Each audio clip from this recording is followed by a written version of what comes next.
Dans la cuisine ou le salon, il est accroché à nos murs depuis des générations. Le calendrier des postes décore notre quotidien depuis des siècles. Une particularité bien française qui a sa petite histoire. Chaque fin d'année, Nathalie sait qu'elle est attendue. Bonjour Jacques. Salut Nathalie. C'est les calendriers, Jacques. Ah, voilà. Et le moment le plus important arrive, choisir son illustration. Un dilemme pour certains. On ne peut pas tous les prendre quand même, il faut bien qu'on en laisse pour les autres. Mais pourquoi l'objet a-t-il encore tant de succès? Chacun a sa petite raison. C'est sentimental, le calendrier de la Poste. On l'a toujours connu chez les parents, et depuis, nous, on a continué. Bonjour Madame Sorel. Bonjour, ça va bien? Pour d'autres, ce sont les belles photos qui font pencher la balance. Oh, les coques sont beaux, hein? C'est bien, moi j'aime beaucoup les fleurs. Faire de la couleur dans la maison. Oui. GG, c'est la factrice. Salut, ça va? Alors on a choisi avec les moutons. Ça représente un petit peu les parents. On a un petit coup de cœur pour ce choix. Et s'il y a bien un argument à toute épreuve, Petit calendrier? Oui, avec plaisir. c'est faire plaisir à son facteur, comme une récompense pour l'année écoulée. Il faut garder ça, le lien avec le facteur, la factrice, c'est très important. Oui, et puis ça permet de se voir en dehors du travail. C'est clair, exact. Merci Valérie. Je t'en prie. Pas de tarif imposé, chacun donne ce qu'il veut à Nathalie. Une sorte de 13e mois pour elle. C'est nos étrennes, comme ils appellent ça. Et c'est sympa d'avoir un petit billet.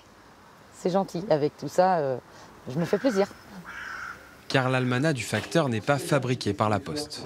Quelques mois plus tôt, les postiers viennent ici en dehors de leur journée de travail pour faire leur marché. Donc les plus rigides. Ils choisissent la qualité du calendrier, la quantité et surtout l'illustration, avec souvent une préférence pour les chats, les chiens. La mer aussi. La mer, ça vend plus que la montagne quand même. Il faut que ça plaise surtout aux clients. Après, il y a des choses que nous, on prend qu'on n'aime pas forcément. Mais il y a des clients, ça leur plaît et ça va marcher. Dans le catalogue, plus de 100 modèles différents sont proposés. Ils sont tous imaginés et assemblés dans cette usine près de Rennes, où la mécanique est bien huilée. Voilà, je vais calibrer l'épaisseur de l'almanach. La machine sur laquelle travaille Pascal est plus vieille que lui. Il y a le sentiment de faire perdurer un savoir-faire qui existe depuis une cinquantaine d'années, voire plus, quoi. C'est en effet beaucoup plus. L'entreprise bretonne édite l'almanach des postes pour toute la France depuis 1854. Et 170 ans plus tard, 3,5 millions de calendriers par an sortent toujours de l'usine. Une des missions de l'entreprise, c'est de perpétuer cette tradition, qui est une tradition franco-française. L'almanach du facteur, malheureusement, on ne peut pas l'exporter. J'en serais ravi, mais c'est vraiment une tradition franco-française qui remonte à l'époque de Louis XIV. Une tradition, oui, mais qui se modernise au fil des époques. Donc là, t'as mis, en papillon, avec les ailes ouvertes. 1, 2, 3. Dans ce service, on travaille déjà sur le calendrier 2025 avec beaucoup d'exigences. Il faut qu'il soit esthétique. Il faut qu'en une fraction de seconde, quand les gens vont feuilleter le catalogue, ils aient un coup de cœur pour le modèle, en fait. Lui a eu plus qu'un coup de cœur. Dans ses bras, des kilos d'almanach. Le poids de l'image, il y a quand même quelques années dans tout ça.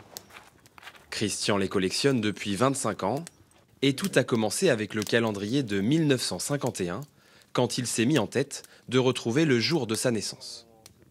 Voilà, c'est lui, c'était mon début. Un seul calendrier et aujourd'hui, il y en a un siècle complet. De temps en temps, il aime feuilleter ces centaines de pages comme un voyage réconfortant.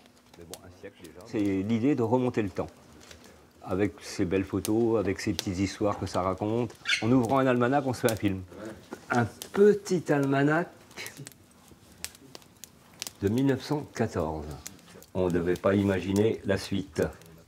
Christian pourrait parler des heures de ses collections, mais nous sommes interrompus.